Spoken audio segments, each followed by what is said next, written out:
Hi everybody, Dan Illman, Mike Beer, the DRF.com Formulator Race of the Day for Thursday, March the 9th is race number 5 at Gulfstream Park. 1 mile on the turf. It's an allowance race for now winners of 3 life.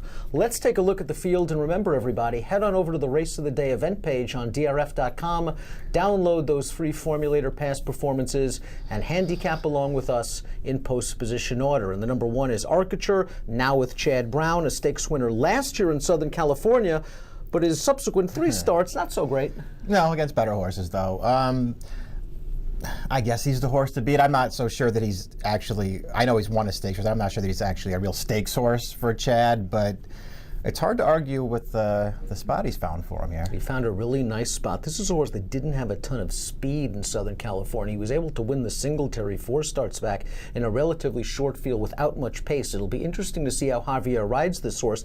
Last time out in the Del Mar Derby, he was very wide at 80-1, and you're right, he was in against tougher horses. Perhaps he still has a little bit of upside as a lightly raced 4-year-old, but he's also 9-5 on the morning line. I get all the things there are to like about him. It's not like he's any great shakes at some kind of, it feels like he's just going to be way too short a price to really get involved with here, but I don't know, I guess he's the horse to beat. The number 2 is Semblance of Order. This is a 5-year-old making his 2nd start off of a very long layoff. He wasn't expected to win at 59-1 last time out. He didn't, but it was an even performance that resulted in a career best buyer, and maybe a forward move is coming in his 2nd start back. Maybe. He is 2nd off the layoff here, so you can give him the benefit of the doubt. I mean, to me, he just kind of runs the same race every time. I don't know if it's going to be good enough in here. Let's take a look at the Timeform US Pace Projector for our Thursday race of the day.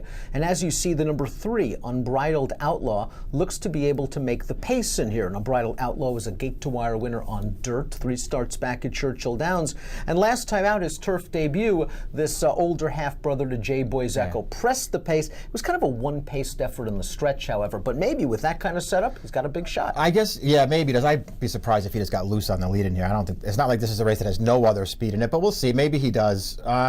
His turf debut was fine, Dan. If you want to argue that the horses that ran 1-2 in there are just better, and he just couldn't go with them, okay, I guess that's probably true. He ran fine. He got a really good trip, and he was sitting right there at the top of the stretch, and he's just no match for Siding Spring and Tomboline. Maybe this is an easier spot for him. Figures to be prominently placed again when the field swings into the stretch, and he has a positive formulator fact in his corner. Trainer Dale Romans over the past year with older turf runners making the 3rd start off the layoff, 38%, 11 of 13 on the board with a $5.38 ROI. Now, for the most part, that 7.5 furlong turf race favored horses that were up close to the pace. Siding Spring, the winner, controlled the place. Unbridled Outlaw finished 3rd. War Stroll came from a furlong out of it, turning into the stretch. That's what's known as belatedly. Yeah, he came running at the, I mean, he never looked like he was going to get anything in there. He was closest at the finish.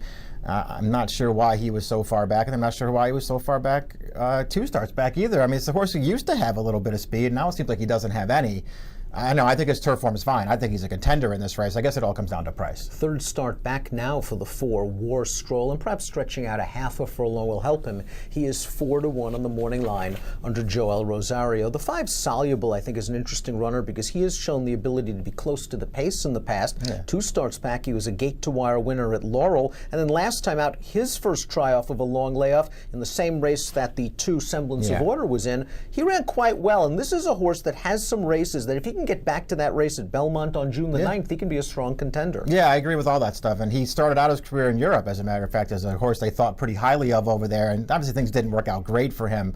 But he's been fine since he got over here. He was, I don't know why, he's another one. Why was he last on the rail in that race off the layoff? And he came with a little bit of a run through the stretch. I thought he ran fine as a starting off point. Boy, as you say, he's got some back races that would put him there. Almost a 5-month layoff for the 6, Brass Compass, who returns as a 4-year-old for a new trainer, that being Mark Cassie. This horse came with a strong run to win at Monmouth back on May 29th, a race where he was kind of buried down inside, turning into the stretch, and he might have just simply been better than those horses. He split him, and he was a pretty game winner down towards the inside. He lost in his subsequent 3 races, but 2 of them came against stakes competition. I think he's somewhat interesting at a big price, 8-1. Yeah, the bigger the price, the more I like him. I wonder what kind of price he'll be in here. He's got some races. He's another one. He's got races that I think would put him there. I liked him at the start of his career. He lost me a little bit, but maybe they just did too much stakes racing with this horse. I'd be willing to give him a chance at a price. Turf debut for the 7, Tiz Shady. This horse is a graded stakes winner on dirt. He won the Indiana Derby as a 3-year-old, and then he went to the sidelines for over a year, and he just hasn't come back with the same pop. Maybe switching to turf will help, but when you look at this pedigree, isn't it just all dirt? Yeah, I just feel like it's a bad sign that they're going to turf with him now. It's almost like he's come back off that long layoff for 4 starts now. It's almost like he can't run anymore. His races just aren't any good. I don't know, Dan. I always thought that he was going to be a better sprinter anyway. I'm surprised they didn't take a shot cutting him back to see what would happen. I mean, to me, switching to turf suggests he's all done. He's a 0.5-to-1 turf winner, but Tiz now only 7% with first-time turf runners.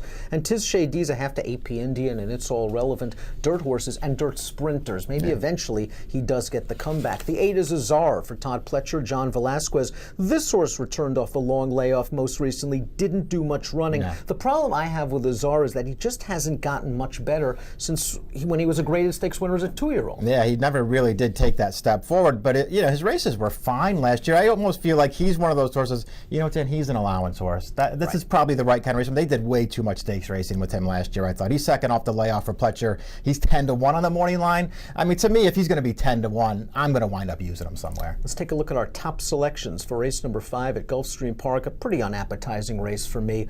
I landed on Architure, but I wouldn't bet him at his morning line price. Maybe a horse like Unbridled Outlaw with the formulator fact, with the opportunity to maybe get on the lead. I would use him, War Stroll, and your top pick, 5, Soluble, 10-to-1 on the line. You'd certainly bet him at that price. Yeah, I'm just going to take a shot here and hope that he needed that one off the layoff last time, and they can get him a little more forward this time because he doesn't need to be that far out of it. Maybe Archer and Unbridled Outlaw, they're 2 favorites. They don't do much for me, but maybe this is the right spot. They'd run 1-2, but I'll try and beat those 2 horses. 1-3-4-5 for me, 5-1-8-3 for Mike in the race of the day. And if you're playing the Gulfstream Thursday card from home, a $300 sign-up bonus is waiting for new DRF Bet subscribers at drf.com/trifecta. Approximate post time for your race of the day, the 5th at Gulfstream, 2:32 Eastern. Best of luck.